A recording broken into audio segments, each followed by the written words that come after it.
नमस्कार, स्वागत है आप सभी का।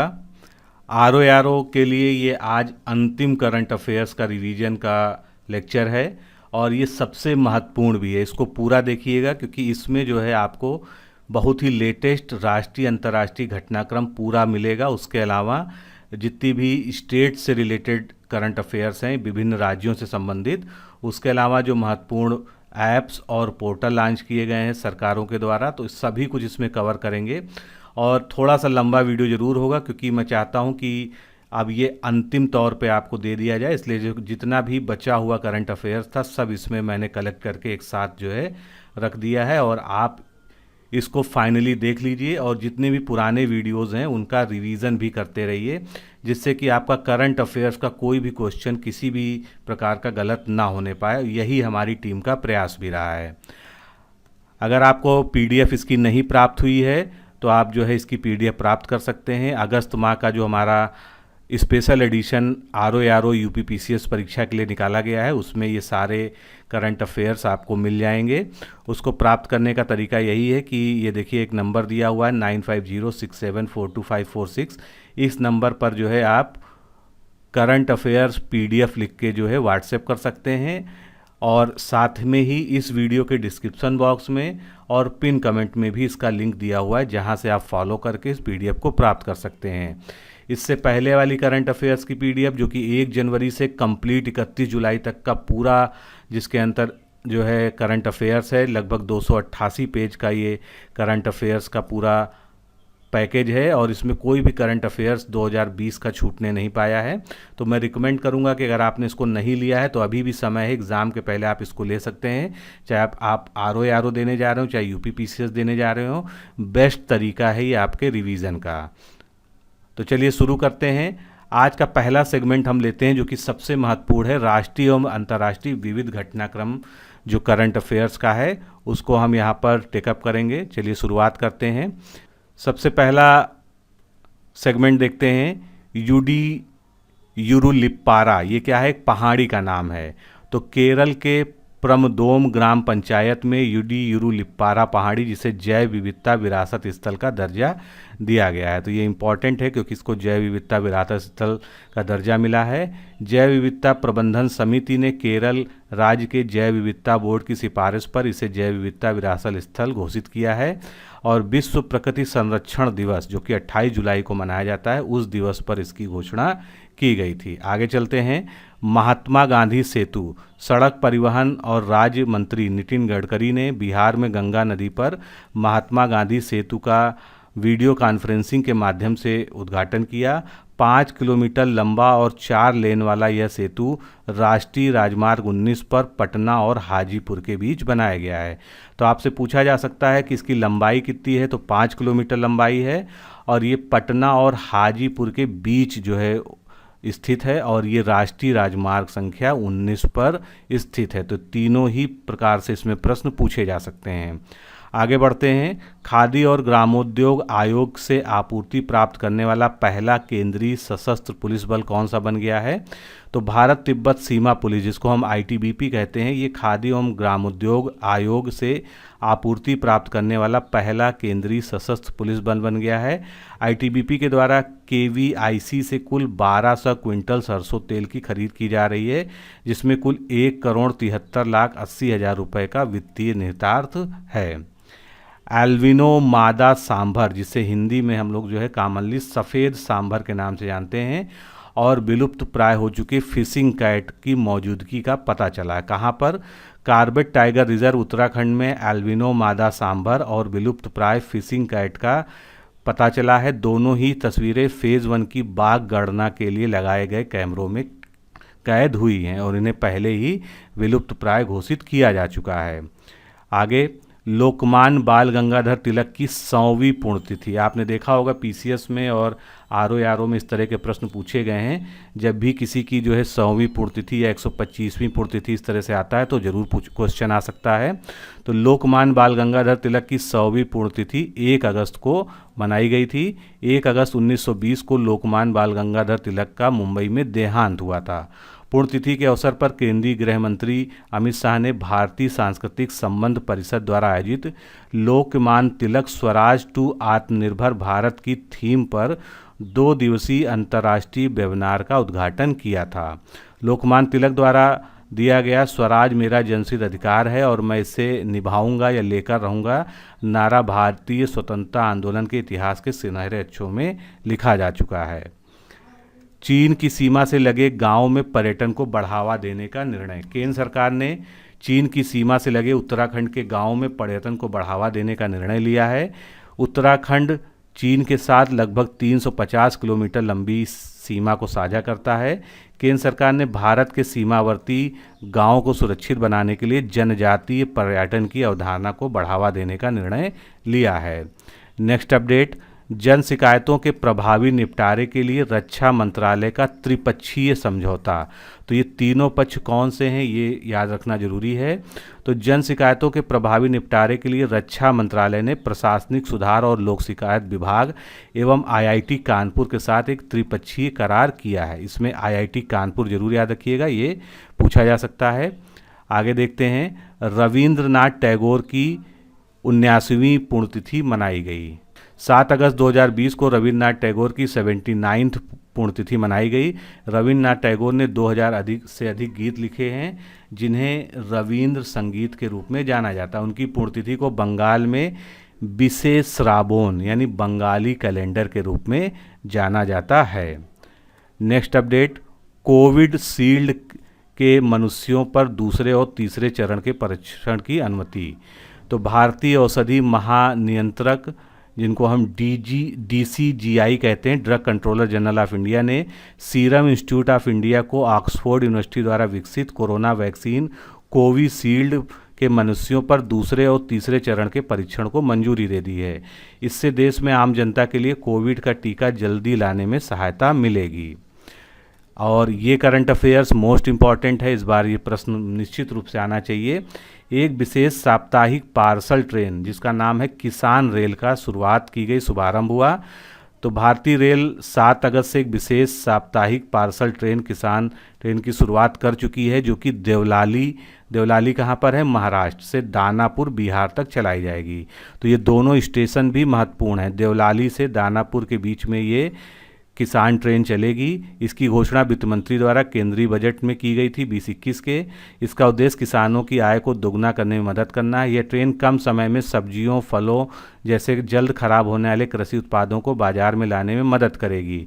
फ्रोजन कंटेनरों वाली इस ट्रेन में जल्द खराब होने वाली खाद्य वस्तुओं जिसमें मछली, मांस, दूध आदि शामिल हैं, इसके लिए एक निर्बाध नेशनल कोल्ड सप्लाई चेन बनाई जाएगी। इस ट्रेन का माल भाड़ा भी सामान्य ट्रेन के पार्सल टैरिफ के अनुसार ही लिया जाएगा, जिससे किसानों को की परिवहन की लागत घटेगी।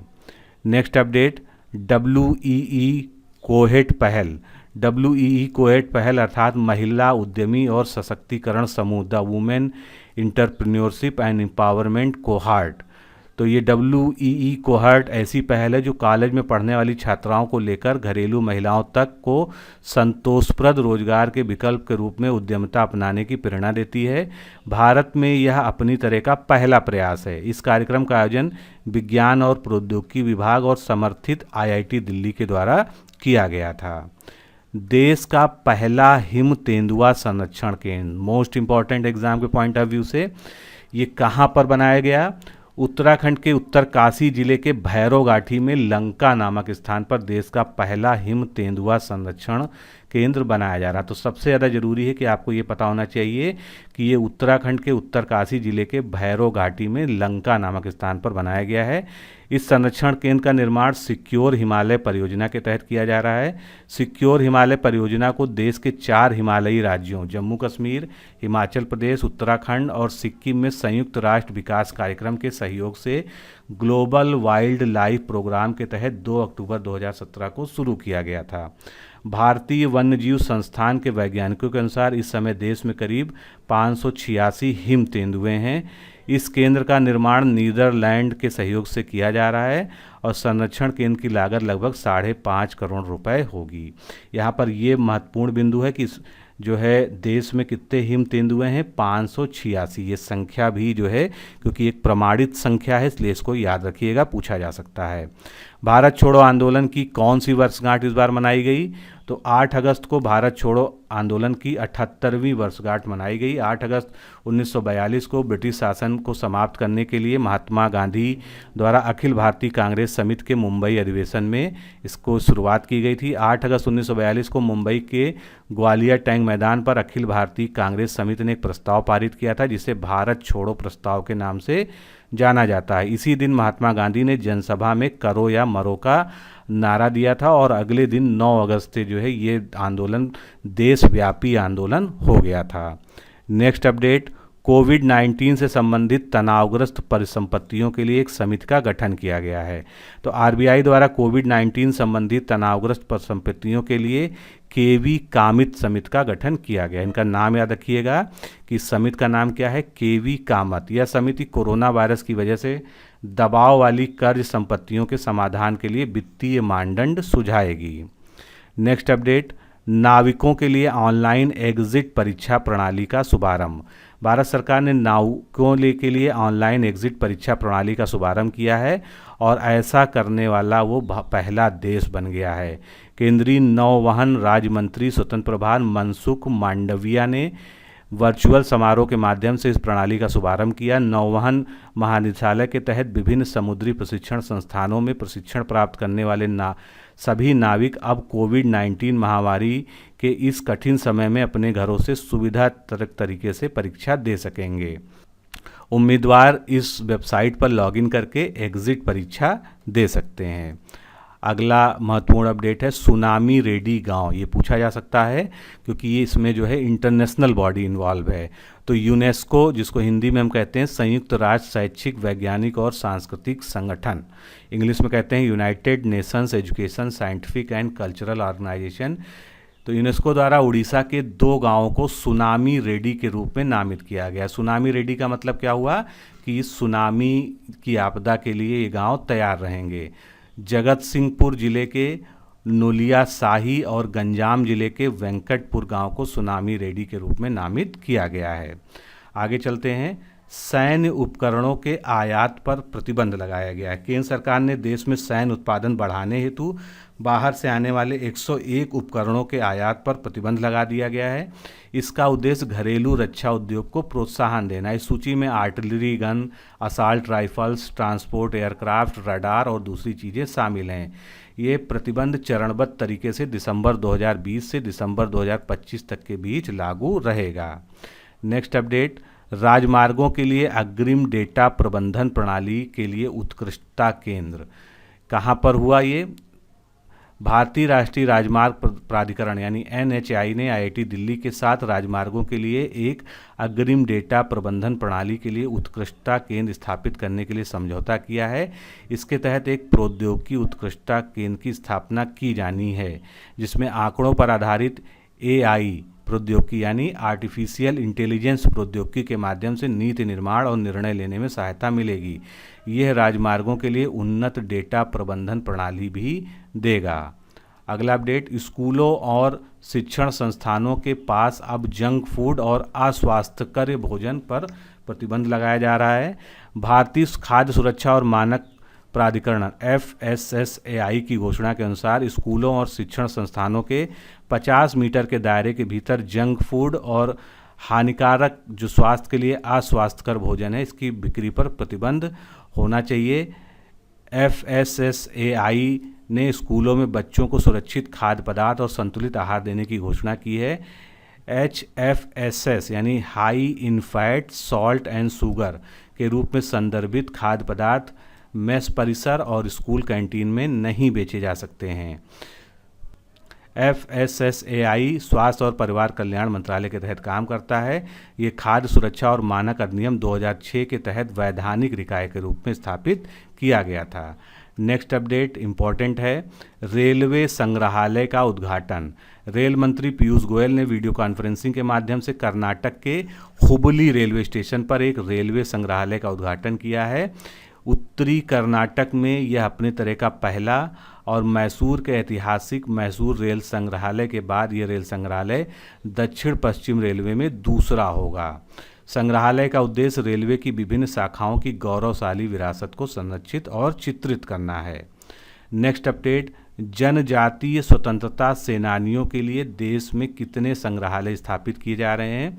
तो जनजातीय स्वतंत्रता सेनानियों के लिए देश भर में 9 संग्रहालय स्थापित किए जा रहे हैं। जनजातीय कार्य मंत्रालय द्वारा भारत के स्वतंत्रता संग्राम में योगदान देने वाले जनजातीय लोगों के लिए संग्रहालय समर्पित किए गए हैं।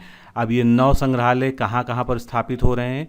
गुजरात के राजपीपला में, झारखंड के रांची में, आंध्र प्रदेश के लाम्बासिगी में, छत्तीसगढ़ के रायपुर में, केरल के कोझिकोड में, मध्य प्रदेश के छिंदवाड़ा में, तेलंगाना के हैदराबाद में, मणिपुर के सेनापति जिले में, मिजोरम के मुलंगे केलिस में स्थापित किए जाएंगे। तो ये बस ज़्यादा से ज़्यादा आपको यह याद रखना है कि ये जनजातीय संग्रहालय कितने हैं संख्या में? 9 हैं। आगे चलते हैं। तितली की 140 दुर्लभ प्रजातियों की खोज की। वैज्ञानिकों ने 125 वर्षों के पश्चात तितली की 140 दुर्लभ प्रजातियों को माथेरन महाराष्ट्र में खोजा है। तो ये जगह भी इम्पॉर्टेंट है, माथेरन नामक जगह महाराष्ट्र में। जैव विविधता डेटा जर्नल में प्रकाशित एक शोध पत्र के अनुसार 140 दुर्लभ प्रजातियों में से 77 पूर्णतया नई हैं, यानी इनकी पहले कभी नहीं खोज हुई थी। ये खोज बॉम्बे नेचुरल हिस्ट्री सोसाइटी और सोमैया विद्या विहार विश्वविद्यालय के वैज्ञानिकों द्वारा की गई है।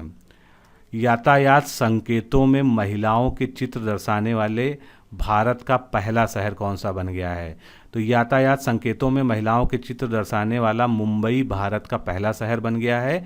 बृहन मुंबई नगर निगम, जिसको हम BMC कहते हैं, ने ट्रैफिक सिग्नल स्थापित किए हैं, उसमें महिलाओं के आइकॉन दिखाए गए हैं। National infrastructure pipeline NIP online dashboard national infrastructure pipeline NIP का उद्घाटन वित्त मंत्री निर्मला सीतारमण के द्वारा किया गया। इस डैशबोर्ड से बुनियादी क्षेत्र की परियोजनाओं के बारे में सभी जानकारियां मिल सकेंगी। इस डैशबोर्ड www.indiainvestmentgrid.gov.in का संचालन इंडिया इन्वेस्टमेंट ग्रिड कर रहा है। India investment grid online platform है जिस पर देश में निवेश की संभावनाओं और स्थितियों को वास्तविक समय में यानी रियल टाइम में दर्शाया जाता है। नेक्स्ट अपडेट, वन भूमि का अधिकार प्रमाण पत्र प्रदान करने वाला देश का पहला नगर निगम। इस तरह के प्रश्न बहुत ज़्यादा संभावित होते हैं। तो शहरी क्षेत्र के लोगों को वन भूमि का अधिकार प्रमाण पत्र प्रदान करने वाला देश का पहला नगर निगम कौन सा है? जगदलपुर। ये कहाँ का है? छत्तीसगढ़ राज्य का नगर निगम है। यहाँ पर नगर निगम ने 11 आदिवासियों को वन भूमि के अधिकार पत्र जारी किए हैं। अगला अपडेट देखते हैं। स्वतंत्र क्रेडिट कार्ड के लॉन्च के लिए फिजर्व इंक के साथ समझौता। फेडरल बैंक ने अपने पहले स्वतंत्र क्रेडिट कार्ड के लॉन्च के लिए फिजर्व इंक के साथ समझौता किया है और इस कार्ड का नाम फेडर बैंक क्रेडिट कार्ड है। फेडरल बैंक भी फिजर्व से संबंधित परिचालन प्रक्रियाओं को आउटसोर्स करेगा। फिजर्व इंक एक शीर्ष वैश्विक भुगतान और वित्तीय सेवा प्रौद्योगिकी समाधान प्रदाता फर्म है। नेक्स्ट अपडेट, भारत द्वारा लेबनान में हुए विस्फोट के कारण पीड़ित लोगों के लिए मानवीय सहायता दी जा रही है। भारत सरकार ने लेबनान में बेरूत में जो विस्फोट हुए थे उससे प्रभावित लोगों के लिए 58 टन आपातकालीन मानव सहायता भेजी। इसमें व्यक्तिगत सुरक्षा उपकरण, सर्जिकल गाउन, सर्जिकल दस्ताने आदि भी शामिल हैं। भारत ने C-17 हैवी लिफ्ट एयरक्राफ्ट के माध्यम से सहायता भेजी है। इसमें गेहूं का आटा, दाल, चीनी, कंबल, स्लीपिंग मैट, चिकित्सा आपूर्ति उपकरण इत्यादि शामिल हैं। 4 अगस्त 2020 को 3000 टन संग्रहित अमोनियम नाइट्रेट में विस्फोट हुआ था जिससे 170 लोग मारे गए थे और 6000 लोग लगभग वहां पर घायल हो गए थे। भारतीय रेलवे द्वारा सबसे लंबा पियर ब्रिज कहां पर बनाया जा रहा है? तो भारतीय रेलवे द्वारा सबसे लंबा पियर ब्रिज मणिपुर राज्य में बनाया जा रहा है। ये 141 मीटर ऊंचा होगा। इसने मोंटेनेग्रो यूरोप में 139 मीटर लंबे माला रिजेका पुल के रिकॉर्ड को पीछे छोड़ दिया है। तो ये जो है करंट अफेयर्स अब महत्वपूर्ण हो जाता है आपके लिए। ये पुल 111 किलोमीटर लंबी जिरीबाम तुपुल इम्फॉल रेलवे लाइन परियोजना का एक हिस्सा है, जिसमें 45 सुरंगें हैं। इस परियोजना में 12वीं सुरंग उत्तर पूर्व में सबसे लंबी सुरंग होगी। इस पुल की कुल लंबाई 703 मीटर होगी। पुल को धारण करने वाले पियर्स का निर्माण हाइड्रोलिक बर्मा के साथ किया जाएगा और पुल के निर्माण के लिए स्लिप फॉर्म तकनीक का भी उपयोग किया जाएगा। तो इसमें आपको मुख्य रूप से ये याद रखना है कि ये सबसे ऊंचा, सबसे लंबा पियर ब्रिज बनने जा रहा है, जो कि 141 मीटर ऊंचा होगा। आगे चलते हैं। भारत का पहला बुलियन इंडेक्स बुलडेक्स लॉन्च हो चुका है। Multi commodity exchange of India MCX द्वारा भारत का पहला बुलियन इंडेक्स बुलडेक्स को लॉन्च किया गया है। बुलियन यानी देश के प्रमुख कमोडिटी एक्सचेंज में सोने और चांदी का पहले से ही व्यक्तिगत वस्तुओं के रूप में कारोबार किया जा रहा था। इसका लाट साइज 50 होगा और बुलडेक्स में 70.52 भारांक सोना और 29.48 भारांक चांदी है। इसकी डिलीवरी नहीं होगी, बल्कि प्रत्येक माह नकदी में इसका सेटलमेंट किया जाएगा। यह देश का पहला बुलियन इंडेक्स है जिससे सोने और चांदी में ट्रेड को प्रोत्साहन और मिलेगा और वॉल्यूम बढ़ेगा। Multi commodity exchange of India limited यानी MCX भारत में स्थित एक स्वतंत्र कमोडिटी एक्सचेंज है। इसकी स्थापना 2003 में हुई थी। ये मुंबई में स्थित है और ये भारत का सबसे बड़ा कमोडिटी डेरिवेटिव्स एक्सचेंज है। आगे चलते हैं। IPL जो अभी हाल ही में शुरू होने जा रहा है, इसका मुख्य प्रायोजक कौन है? Fantasy sports league platform dream 11 IPL का मुख्य प्रायोजक बना है। तो इसका नाम याद रखिएगा, फैंटेसी स्पोर्ट्स लीग। UAE में इस साल IPL के 13वें सत्र के आयोजन के लिए ड्रीम 11 को 222 करोड़ रुपए में स्पॉन्सरशिप दी गई है। IPL के साथ ड्रीम 11 का ये सौदा फिलहाल 18 अगस्त से 31 दिसंबर तक चलेगा। तो आपको मुख्य रूप से आयोजक याद रखना है कि ड्रीम 11 इसका जो है स्पॉन्सर है। भारत के लिए इनोवेशन चैलेंज फंड लॉन्च किया गया है। ब्रिटेन के द्वारा भारत के लिए 3 मिलियन पाउंड का इनोवेशन चैलेंज फंड लॉन्च किया गया है। इस नए लॉन्च किए गए फंड का उद्देश्य अनुसंधान और विकास यानी रिसर्च एंड डेवलपमेंट को कोविड-19 महामारी द्वारा अर्थव्यवस्था और पर्यावरण के लिए चुनौतियों का सामना करने के प्रस्तावों का समर्थन करना है। अगला अपडेट देखते हैं। गुणवत्ता नियंत्रण लैब क्वालिटी कंट्रोल लैब की स्थापना। समुद्री उत्पाद निर्यात विकास प्राधिकरण MPEDA द्वारा गुजरात में गुणवत्ता नियंत्रण लैब की स्थापना की गई है। यह लैब समुद्री खाद्य प्रोसेसर के साथ साथ निर्यातकों को अंतर्राष्ट्रीय नियामक आवश्यकताओं के अनुसार सुरक्षित उत्पाद की पुष्टि करने के लिए परीक्षण की पेशकश करेगा। अगला अपडेट देखते हैं। डिजिटल बचत खाता जन बचत खाता लॉन्च किया गया है। किसने लॉन्च किया है? फिनो पेमेंट्स बैंक के द्वारा डिजिटल बचत खाता जन बचत खाता को लॉन्च किया गया है, जो कि नियो बैंकिंग का अनुभव प्रदान करेगा। JBK के तहत ग्राहक किसी भी फिनो की शाखा में अथवा मर्चेंट पॉइंट पर फिंगरप्रिंट और OTP के द्वारा लेन देन करने में सक्षम होंगे, जबकि गैर फिनो केंद्रों पर उन्हें आधार प्रमाणीकरण की आवश्यकता होगी। नियो बैंकिंग एक ऐसी सुविधा है जो किसी भी शाखा के मौजूद होने के बजाय पूरी तरह से ऑनलाइन होती है। अगला अपडेट देखते हैं। फ्लिपकार्ट का अकादमिक सहयोग को मजबूत करने के लिए IIT संस्थान के साथ समझौता किसके साथ हुआ है? तो इसका समझौता फ्लिपकार्ट का हुआ है IIT पटना के साथ। ये समझौता आर्टिफिशियल इंटेलिजेंस, नेचुरल भाषा प्रसंस्करण और मशीन लर्निंग के क्षेत्रों में केंद्रित अनुसंधान को प्रोत्साहित करने के लिए किया गया है। अगला अपडेट। एशियाई विकास बैंक यानी ADB द्वारा Delhi Meerut regional rapid transit system के निर्माण के समर्थन हेतु अमेरिकी डॉलर का ऋण दिया गया है। कितना ऋण दिया गया है? 1 बिलियन अमेरिकन डॉलर का ऋण दिया गया है और ये सिस्टम जो है अपनी तरह का पहला सिस्टम है। इस प्रणाली का उद्देश्य दिल्ली और मेरठ को जोड़ने वाले पारगमन विकल्पों की स्थापना करके क्षेत्रीय कनेक्टिविटी को बेहतर बनाने में मदद करना है। नेक्स्ट अपडेट देखते हैं। IIT संस्थान में शास्त्रीय व लोक कला अकादमी की शुरुआत। किस IIT संस्थान में? खड़गपुर में। IIT खड़गपुर में राष्ट्रीय शिक्षा नीति 2020 के प्रस्तावों को अपनाते हुए अपने परिसर में शास्त्रीय व लोक कला अकादमी की शुरुआत की है। इसके साथ ही शास्त्रीय और लोक कला अकादमी शुरू करने वाला IIT खड़गपुर देश का पहला इस तरह का संस्थान बन गया है। अगला अपडेट देखते हैं। दुर्लभ प्रामाणिक दस्तावेजों का संग्रहालय। राजस्थान के बीकानेर में दुर्लभ प्रामाणिक दस्तावेजों का संग्रहालय खोला गया है। यह एक विश्व स्तरीय अभिलेख संग्रहालय है। तो इसमें आपको मुख्य रूप से याद रखना है राजस्थान का बीकानेर, जहाँ पर ये विश्व स्तरीय अभिलेख संग्रहालय खोला गया। इसमें करीब 3500 दुर्लभ और ऐतिहासिक डॉक्यूमेंट्स को प्रदर्शित किया गया है। इसमें छत्रपति शिवाजी महाराज और औरंगजेब के बीच हुई पुरंदर की संधि का दुर्लभ 22 फीट लंबा दस्तावेज भी है। भारतीय डाक सेवा ने 74वें स्वतंत्रता दिवस पर भारत में स्थित यूनेस्को धरोहरों के स्मारक डाक टिकट जारी किए हैं। तो 5 स्मारक डाक टिकट जारी किए गए हैं। ये श्रृंखला का तीसरा भाग है। ये टिकट भारत के 5 सांस्कृतिक स्थलों का चित्रण करते हैं। अब ये कौन कौन से हैं? अहमदाबाद का ऐतिहासिक शहर, गोवा के चर्च और कॉन्वेंट्स, पटक्कल के स्मारक समूह, खजुराहो के स्मारक समूह और कुतुब मीनार जो है इसमें शामिल हैं। नेक्स्ट अपडेट देखते हैं। इंस्टीट्यूट ऑफ एडवांस टेक्नोलॉजी ने कोविड-19 से निपटने के लिए उत्पाद लॉन्च किए हैं। तो defence institute of advance technology ने कोविड-19 से निपटने के लिए 2 उत्पाद लॉन्च किए हैं। इनका नाम क्या है? पवित्रापति और औषधा तारा। पवित्रापति एक औषधि आधारित बायोडिग्रेडेबल फेस मास्क है जो बैक्टीरिया वायरस के खिलाफ प्रतिरोध प्रदान करने के लिए वायरस न्यूट्रलाइजर के रूप में कार्य करेगा।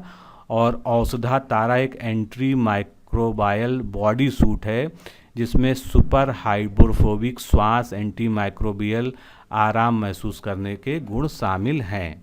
अगला अपडेट, ड्राइविंग लाइसेंस एवं वाहन संबंधी अन्य दस्तावेजों के नवीनीकरण की सीमा।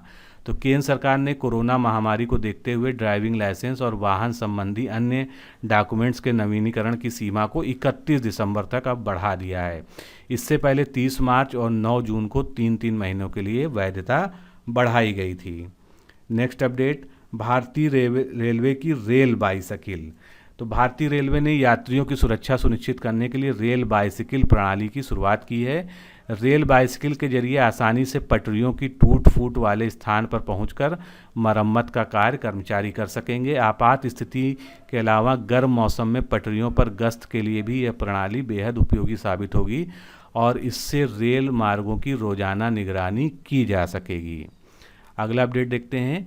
भारत इजराइल में सांस्कृतिक समझौता हुआ है।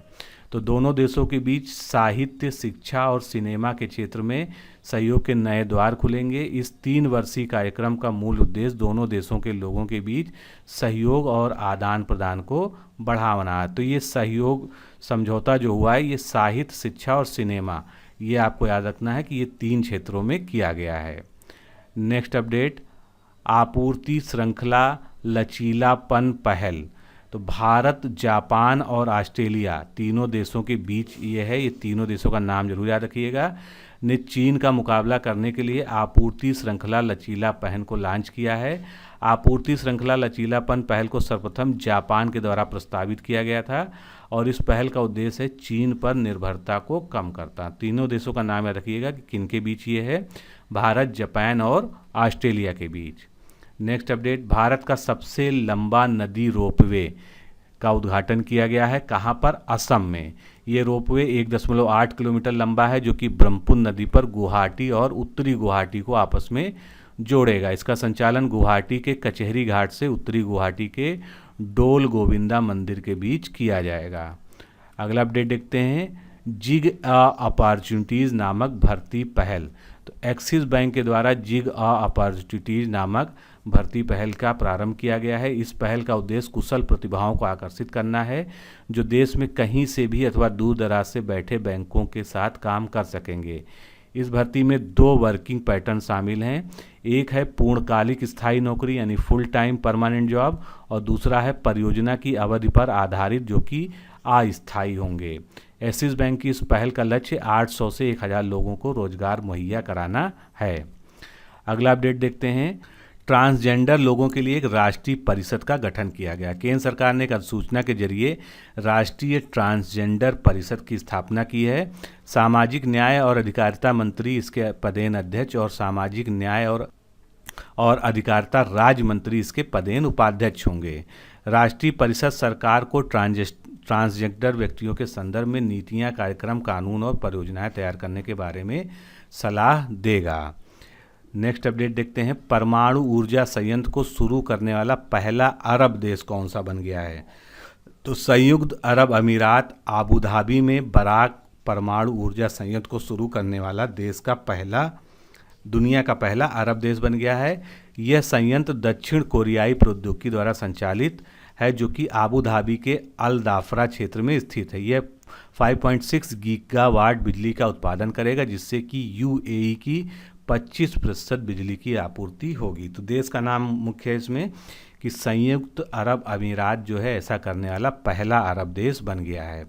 अगला अपडेट, फेसबुक और गूगल को समाचार सामग्री के लिए भुगतान करना होगा। स्वतंत्र पत्रकारिता की सुरक्षा के लिए ऑस्ट्रेलिया ने एक अनिवार्य आचार संहिता का मसौदा जारी किया है, जिसके तहत फेसबुक और गूगल को समाचार सामग्री के लिए भुगतान करना होगा। अभी तक दुनिया के अन्य देश इस तरह की कोई संहिता बनाने में विफल रहे हैं। एक नया संकट है जिसका नाम है टिक जनित SFTS यानी severe fever with thrombocytopenia syndrome virus, और ये भी चीन से ही जन्म ले रहा है। चीन में एक टिक जनित वायरस फैल रहा है। यह बुन्या वायरस के नाम से भी जाना जाता है। ये मकड़ी जैसे दिखने वाले जीव टिक के काटने से फैलता है। चीन में अब तक 60 लोग इस वायरस से संक्रमित और 7 लोगों की मौत हो चुकी है। नेक्स्ट अपडेट, बेरूत भीषण विस्फोट। तो बेरूत जो है लेबनान की राजधानी है, जो हाल ही में भीषण विस्फोट के कारण चर्चा में रही। 4 अगस्त को हुए इस विस्फोट में 100 लोगों की मौत हो गई और बहुत सारे लोग घायल हुए। इस विस्फोट से शहर के बंदरगाह का एक बड़ा हिस्सा और कई इमारतें क्षतिग्रस्त हो गईं। बंदरगाह के गोदाम में पड़े 2700 टन अमोनियम नाइट्रेट में विस्फोट होने के कारण ये हादसा हुआ था। स्प्लैश डाउन की घटना, तो अमेरिकी अंतरिक्ष यात्रियों द्वारा 45 वर्षों में किया गया यह पहला स्प्लैश डाउन है। स्प्लैश डाउन होता क्या है? अंतरिक्ष यान को पैरासूट की सहायता से समुद्र में उतारने की विधि को हम स्प्लैश डाउन कहते हैं, और वह भी लोगों को कक्षा तक ले जाने और वापस लाने वाले व्यावसायिक रूप से निर्मित और संचालित अंतरिक्ष यान के साथ ये किया गया। 31 मई 2020 को स्पेस एक्स के नए क्रू ड्रैगन में अंतर्राष्ट्रीय अंतरिक्ष स्टेशन के लिए उड़ान भरने वाले अमेरिकी अंतरिक्ष यात्री बॉब बेकेनन और डैग हर्ले 2 महीने की यात्रा के बाद 2 अगस्त 2020 को वापस आ गए। स्पेस एक्स का यह कैप्सूल मैक्सिको की खाड़ी में उतरा। 45 वर्ष में ऐसा पहली बार हुआ है जब नासा का कोई अंतरिक्ष यात्री समुद्र में उतारा गया हो। अगला अपडेट देखते हैं, तेल रिसाव के कारण पर्यावरणीय आपातकाल, इन्वायरमेंटल इमरजेंसी। कहाँ पर? मॉरिशस में। मॉरिशस में तेल रिसाव के कारण पर्यावरणीय आपातकाल की घोषणा की गई है। हिंद महासागर स्थित मॉरिशस ने अपने तट पर फंसे जापानी जहाज से कई टन ईंधन का रिसाव शुरू होने के बाद पर्यावरणीय आपातकाल की घोषणा की है। तो इसमें देश का नाम याद रखिएगा कि ये आपातकाल मॉरिशस ने लगाया है। भारतीय सैनिकों के लिए युद्ध स्मारक का निर्माण कहाँ पर किया जा रहा है? बांग्लादेश में। बांग्लादेश के द्वारा भारतीय सैनिकों के लिए युद्ध स्मारक का निर्माण किया जाएगा। बांग्लादेश की स्वतंत्रता की 50वीं वर्षगांठ के अवसर पर यह स्मारक बनाया जा रहा है। बांग्लादेश इस स्मारक को पाकिस्तान से स्वतंत्रता के संघर्ष के दौरान 1971 में शहीद हुए भारतीय सैनिकों की याद में स्थापित करेगा। नेक्स्ट अपडेट, लेबनान के प्रधानमंत्री हसन दियाब का इस्तीफा। लेबनान के प्रधानमंत्री हसन दियाब बेरूत में हुए धमाके की वजह से अपनी पूरी कैबिनेट के साथ उन्होंने इस्तीफा दे दिया है। राजधानी बेरूत में हुए विस्फोट में 160 से ज़्यादा लोगों की मौत और 6000 लोग इसमें घायल हुए हैं। तो ये जो मौत और घायल की संख्या है ये अलग अलग जगह पर है, कहीं पर 100 से ज़्यादा कहा जाता है, कहीं पर 160 से ज़्यादा कहा जाता है। खैर ये पूछे जाने वाला प्रश्न नहीं है। इस विस्फोट में देश के मुख्य बंदरगाह को बहुत ज़्यादा हानि हुई है।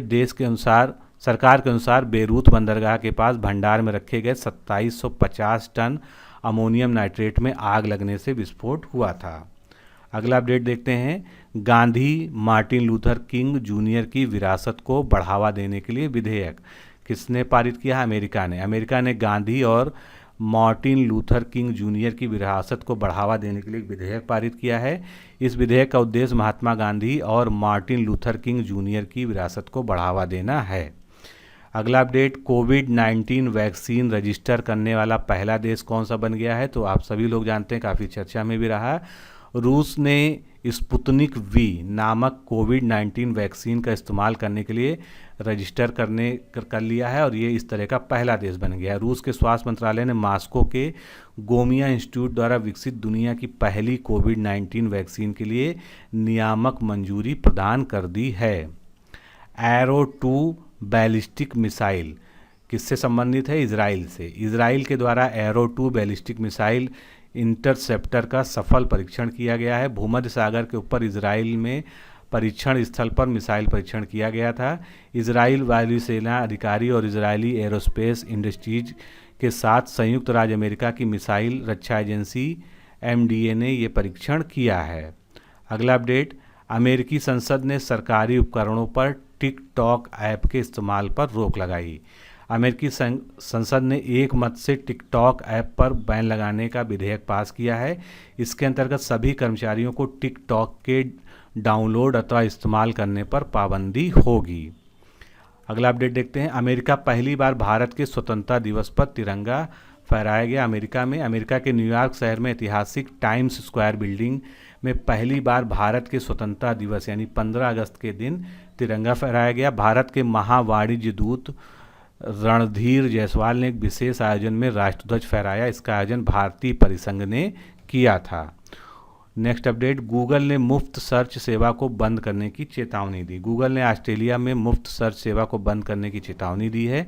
कंपनी द्वारा ये चेतावनी ऑस्ट्रेलियाई सरकार के उस आदेश के बाद दी है जिसमें उसने समाचार सामग्री के बदले गूगल को स्थानीय मीडिया संगठनों को पैसे देने का आदेश दिया है।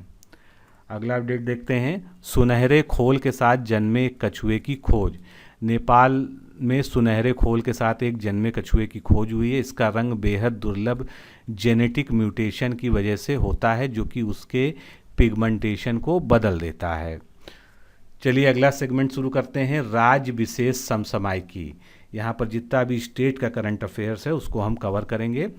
तो पहला देखते हैं, एक मास्क अनेक जिंदगी जन जागरूकता अभियान।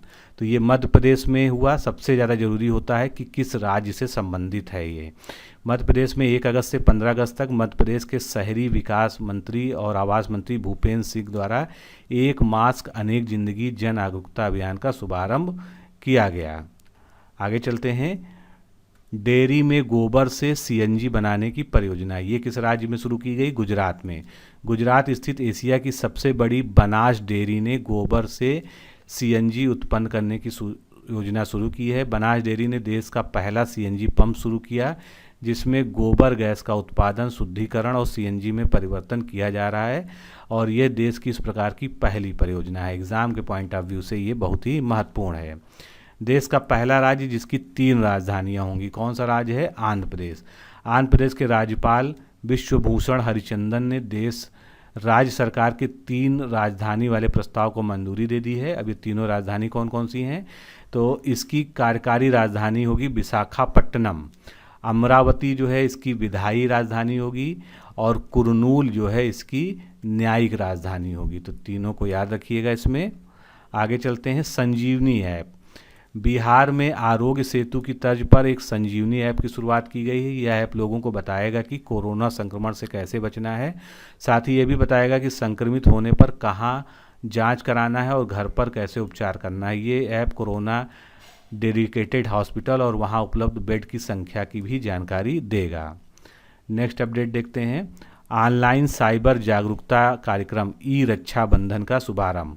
आंध्र प्रदेश ने ऑनलाइन साइबर जागरूकता कार्यक्रम ई रक्षा बंधन को लॉन्च किया गया है।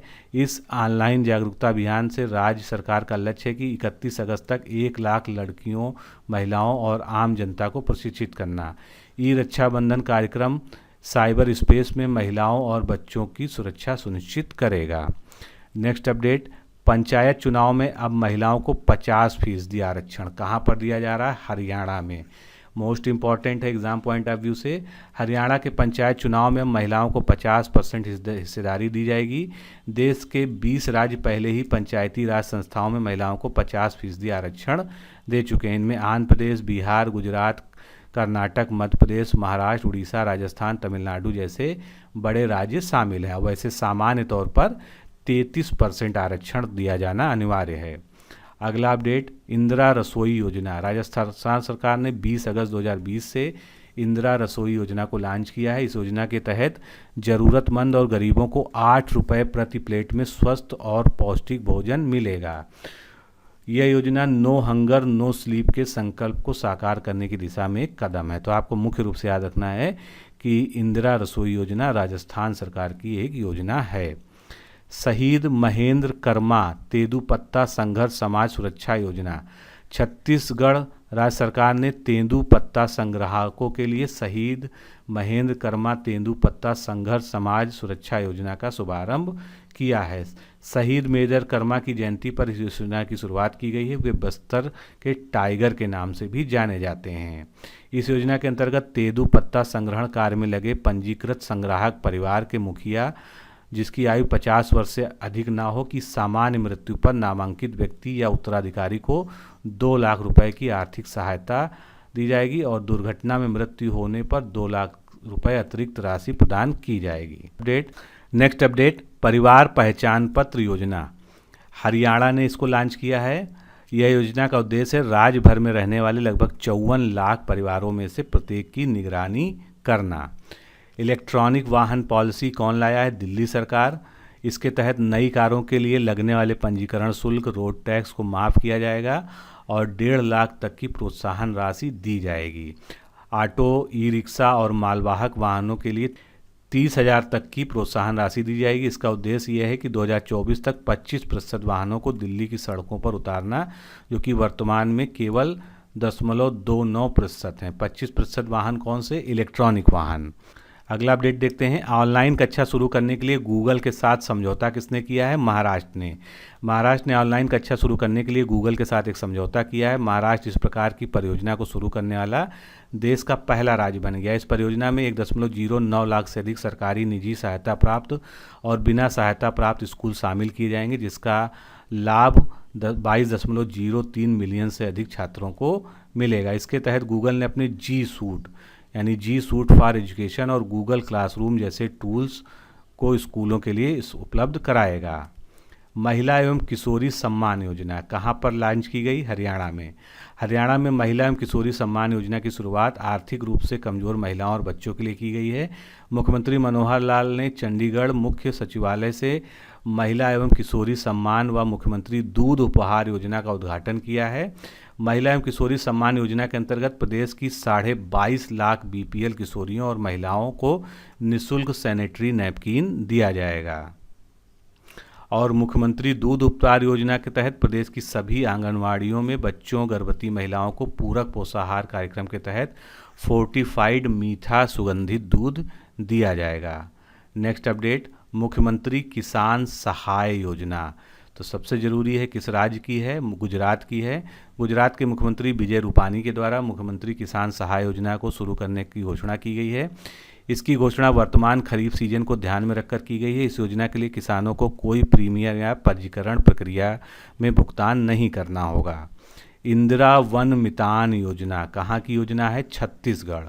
छत्तीसगढ़ में इंदिरा वन मितान योजना का शुभारंभ किया गया है। इस नई योजना का लक्ष्य राज्य के वनवासियों को आत्मनिर्भर बनाना है। इस योजना के अंतर्गत राज्य के आदिवासी क्षेत्रों के लगभग 10,000 गाँवों के युवाओं का समूह बनाया जाएगा और वे सभी वन आधारित आर्थिक गतिविधियों का संचालन करने के लिए जिम्मेदार होंगे। नेक्स्ट अपडेट है हिम हल्दी दूध। ये कहाँ से संबंधित है? हिमाचल प्रदेश से। हिमाचल प्रदेश के मुख्यमंत्री जयराम ठाकुर ने प्रतिरक्षण यानी इम्यूनिटी पावर को बढ़ाने वाला उत्पाद हिम हल्दी दूध का शुरुआत किया है। इसका निर्माण मिल्क फेड के द्वारा किया जा रहा है। अगला अपडेट देखते हैं, 2020 से 23 के लिए एक नई राज्य औद्योगिक विकास नीति शुरू की है। किसने? आंध्र प्रदेश ने। इस नीति का उद्देश्य युवाओं के लिए रोजगार का सृजन करना है। इस नीति का उद्देश्य अच्छी तरह से संतुलित क्षेत्रीय विकास को बढ़ावा देना है। यह वैश्विक निवेश को आकर्षित करने के लिए कर्मचारियों को प्रशिक्षित और कौशल प्रदान करेगी। नेक्स्ट अपडेट, राज्य का पहला रेशम प्रशिक्षण व उत्पादन केंद्र कहाँ पर खोला गया है? अरुणाचल प्रदेश। अरुणाचल प्रदेश के आदिवासी गांव चुल्लू में खादी और ग्रामोद्योग आयोग द्वारा राज्य का पहला रेशम प्रशिक्षण व उत्पादन केंद्र स्थापित किया जाएगा। प्रशिक्षण सह उत्पादन केंद्र में हथकरघा, चरखा, सिल्क रीलिंग मशीन, युद्धरत ड्रम जैसी मशीनें स्थापित की जाएंगी। यह केंद्र 25 स्थानीय कारीगरों को प्रशिक्षण प्रदान करेगा और इस क्षेत्र में बुनाई गतिविधियों को बढ़ावा देगा। नेक्स्ट अपडेट, पाठ्यक्रम इम्पैक्ट। ये क्या है? जम्मू कश्मीर में शिक्षकों के लिए व्यापक ऑनलाइन समेकित बहुविषयी पेशेवर प्रगति पाठ्यक्रम इम्पैक्ट का शुभारंभ किया है। आवश्यकता पर आधारित यह अति लघु अवधि पाठ्यक्रम 3 चरणों में संपन्न होगा। पहले दिन आमने सामने शिक्षण, 21 दिन क्षेत्र कार्य और 3 दिन अवलोकन तथा मूल्यांकन के लिए निर्धारित किए गए हैं। अगला अपडेट देखते हैं, महाराजा यादविंद्र सिंह के नाम पर स्टेडियम कहाँ पर बन रहा है? पंजाब में। पंजाब क्रिकेट संघ ने मुल्लामपुर में अपने नए स्टेडियम का नाम पुवर्ती पटियाला राज्य के अंतिम शासक राजा महाराजा यादविंद्र सिंह के नाम पर रखने का निर्णय लिया है। यादविंद्र सिंह ने वर्ष 1934 में भारत की ओर से टेस्ट क्रिकेट मैच खेला था और वे पंजाब के वर्तमान मुख्यमंत्री अमरिंदर सिंह के पिता थे। नेक्स्ट अपडेट देखते हैं, मीठे पकवान खाजे, मसालेदार हरमर मिर्च और मिंदोली केला, जिसको मोयरा केला कहते हैं, इनको जीआई टैग दिया गया है। मोस्ट इंपॉर्टेंट एग्जाम के पॉइंट ऑफ व्यू से कहाँ का है ये जरूरी है। गोवा के मीठे पकवान खाजे, मसालेदार हरमर मिर्च और मिंदोली केला, जिसको मोयरा केला कहते हैं, इनको जीआई टैग दिया गया है। खाजे को क्लास 30 वाले खाद्य पदार्थों और मोइया केला को क्लास 31 के तहत जीआई टैग दिया गया है। नेक्स्ट अपडेट, छात्रों को मुफ्त स्मार्टफोन देने की घोषणा किस राज्य ने की है? पंजाब ने। पंजाब में 92 करोड़ की लागत वाली पंजाब स्मार्ट कनेक्ट योजना की शुरुआत की गई है। इसके अंतर्गत 1.74 लाख से अधिक छात्रों को मुफ्त में स्मार्टफोन दिया जाएगा। अगला अपडेट इम्पॉर्टेंट है ये, भारत माता की 37 फुट ऊंची कांस्य प्रतिमा का अनावरण कहाँ पर किया गया? भोपाल में। मध्य प्रदेश भोपाल में भारत माता की 37 फुट ऊंची प्रतिमा कांस्य की है, जो उसका अनावरण किया है मध्य प्रदेश के मुख्यमंत्री शिवराज सिंह चौहान ने स्वतंत्रता दिवस के अवसर पर इस प्रतिमा का अनावरण किया था। अगला अपडेट देखते हैं, कर्म साथी योजना। पश्चिम बंगाल राज्य सरकार ने कर्म साथी योजना की शुरुआत की है। इस योजना के तहत 1 लाख बेरोजगार युवाओं को आत्मनिर्भर बनाने के लिए सॉफ्ट लोन और सब्सिडी प्रदान की जाएगी। अगला अपडेट देखते हैं, एकीकृत e commerce yellow chain platform कहाँ पर लॉन्च हुआ है? तो नागालैंड के मुख्यमंत्री नेफ्यू रियो ने एकीकृत e commerce yellow chain platform को लॉन्च किया है। येलो चेन राज्य के लोगों के लिए एक एकीकृत मंच के रूप में कार्य करेगा, जहां पर भी कोई भी विक्रेता, सेवा प्रदाता, व्यक्ति, समूह स्वयं को पंजीकृत कर सकेगा। वह अपने उत्पादों, ट्रेडों, कौशल, सेवाओं आदि को अपलोड कर सकता है ताकि नागरिकों और खरीदारों तक उसकी सेवा और उत्पाद पहुंच सकें। नेक्स्ट अपडेट देखते हैं, धर्मार्थ शिक्षण संस्थानों और अस्पतालों को संपत्ति कर में 100% की छूट कहाँ पर? हरियाणा में। हरियाणा में धर्मार्थ शिक्षण संस्थानों और अस्पतालों को संपत्ति कर में 100% की छूट दी गई है। धर्मार्थ शिक्षण संस्थान जो है, यानी जो चैरिटेबल एजुकेशनल इंस्टीट्यूट हैं और अस्पताल, उनको जो है ये छूट दी जा रही है। इसके साथ ही नगर निकायों के तहत आने वाली लाल डोरा गांव स्थित रिहायशी संपत्तियों के लिए संपत्ति कर में एक बारगी 50% छूट देने की घोषणा की गई है। लाल डोरा भूमि गांव में रिहायशी इस्तेमाल की भूमि होती है और इसका उपयोग सिर्फ गैर कृषि कार्यों के लिए किया जाता है।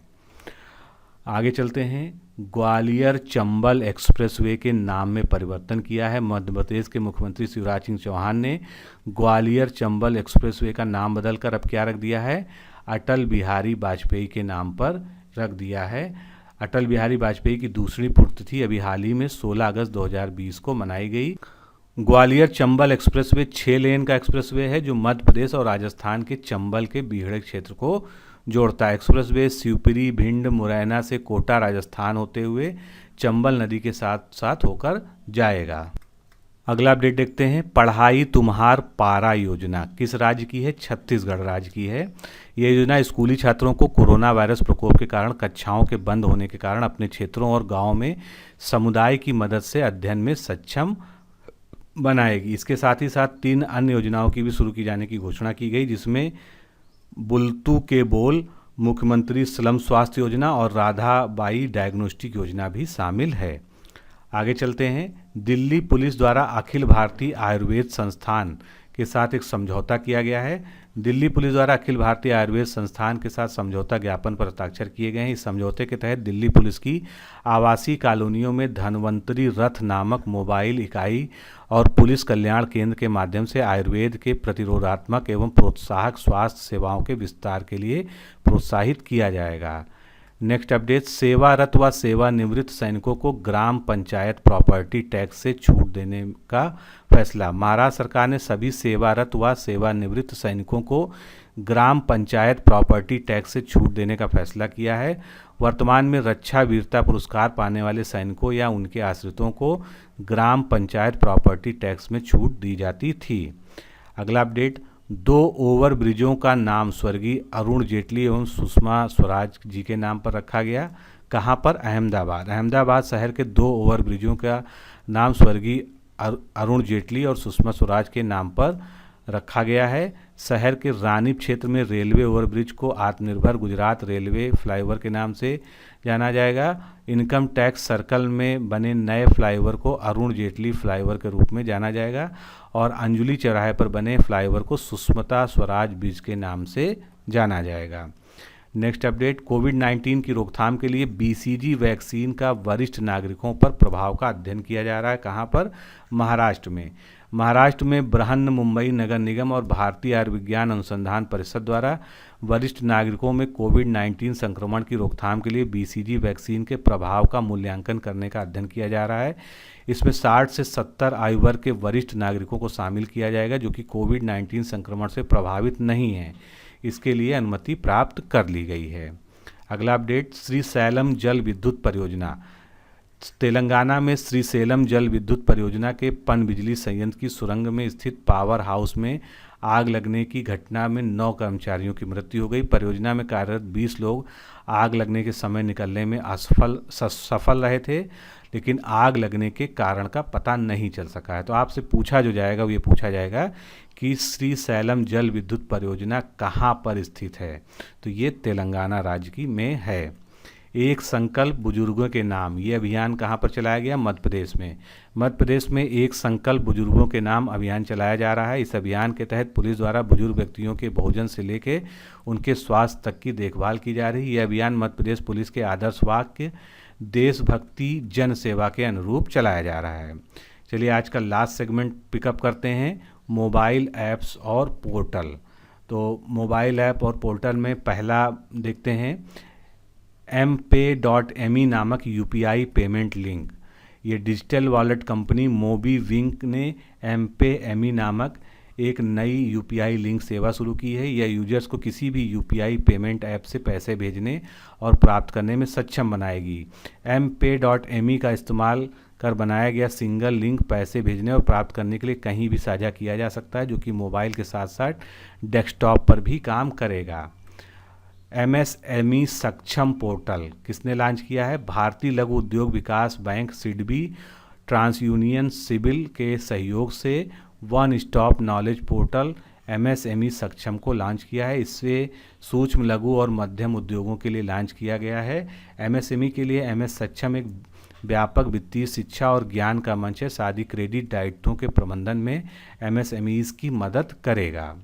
अगला अपडेट, स्वचालित voice assistant AXAA। Axis bank के द्वारा स्वचालित वॉइस असिस्टेंट AXAA को लॉन्च किया गया है। AXAA एक artificial intelligence powered conversation voice bot है। ये बॉट अंग्रेजी, हिंदी और इंग्लिश में बात कर सकता है। इसमें प्रतिदिन 1 लाख ग्राहक प्रश्नों और अनुरोधों का जवाब देने में ये सक्षम है। अगला अपडेट, OHE इंस्पेक्शन ऐप, ये किसने लॉन्च किया है? भारतीय रेलवे ने ट्रेनों की वास्तविक समय की निगरानी के लिए OHE इंस्पेक्शन ऐप लॉन्च किया है। ओवरहेड उपकरण ऐप वास्तविक समय में यानी रियल टाइम में ओवरहेड तार की निगरानी करेगा और अगर इसमें कोई खामी आती है तो तत्काल भारतीय रेलवे को सतर्क कर देगा। ऐप को समूचे देश की जानकारी के आधार पर तैयार किया जाएगा। नेक्स्ट अपडेट, मानव हाथी टकराव पर एक राष्ट्रीय पोर्टल बनाया गया है। केंद्रीय पर्यावरण मंत्री प्रकाश जावड़ेकर ने मानव हाथी टकराव पर एक राष्ट्रीय पोर्टल सुरक्षा को लॉन्च किया है। इसका उद्देश्य वास्तविक समय पर जानकारी के संग्रह और सही समय पर मानव हाथी टकरावों के निपटान का प्रबंधन करना है। ये पोर्टल डेटा संग्रह, प्रोटोकॉल, डेटा ट्रांसमिशन पाइपलाइन एवं डेटा विजुअलाइजेशन टूल सेट करने में भी मदद करेगा। अगला अपडेट, ई ज्ञान मित्र मोबाइल ऐप। दादर और नागर हवेली और दमन द्वीप द्वारा ई ज्ञान मित्र ऐप को लॉन्च किया गया है। इससे शिक्षा विभाग द्वारा ऑनलाइन शिक्षा प्रदान करने के लिए लॉन्च किया गया है। भारत का पहला pocket Android PCO device. Paytm द्वारा भारत का पहला pocket Android POS device Paytm all in one portable Android smart POS launch किया गया है। यह पहला ऐसा एंड्रॉयड आधारित डिवाइस है जो देश में वर्तमान में उपलब्ध पोर्टेबल लिंक्स आधारित पीओएस उपकरणों की तुलना में अत्यधिक शक्तिशाली है। कंपनी का लक्ष्य है कि अगले कुछ महीनों में 2 लाख से अधिक उपकरणों को जारी करना, जो प्रतिमाह 20 मिलियन से अधिक लेन देन को सक्षम बनाएगा। Next update, the anywhere school सेवा। द एनीवेयर स्कूल सेवा गूगल के द्वारा शुरू की गई। सबसे महत्वपूर्ण यही है कि आपको यह बताना चाहिए कि किसने इसको शुरू किया। ये सेवा 250 से अधिक देशों में गूगल मीट, क्लासरूम और जी सूट उत्पादों पर उपलब्ध होगी। इसमें 50 से अधिक फीचर्स मिलेंगे। अगला अपडेट, पारदर्शी कराधान ईमानदार सम्मान मंच। प्रधानमंत्री नरेंद्र मोदी ने 13 अगस्त 2020 को पारदर्शी कराधान ईमानदार का सम्मान, जिसको इंग्लिश में क्या कहेंगे, transparent taxation honouring the honest नाम से एक मंच या प्लेटफॉर्म का शुभारंभ किया गया है। मोस्ट इंपॉर्टेंट है एग्जाम के पॉइंट ऑफ व्यू से। इसका उद्देश्य कर प्रणाली को सुगम, सरल और फेसलेस बनाना तथा करदाताओं का विश्वास बढ़ाना और उन्हें निडर बनाना है। आगे चलते हैं, फ्लड वार्निंग सिस्टम यानी AFEWS लॉन्च हुआ। गुवाहाटी में बाढ़ की पूर्व सूचना देने के लिए टेरी और NDMA ने फ्लड वार्निंग सिस्टम को लॉन्च किया है।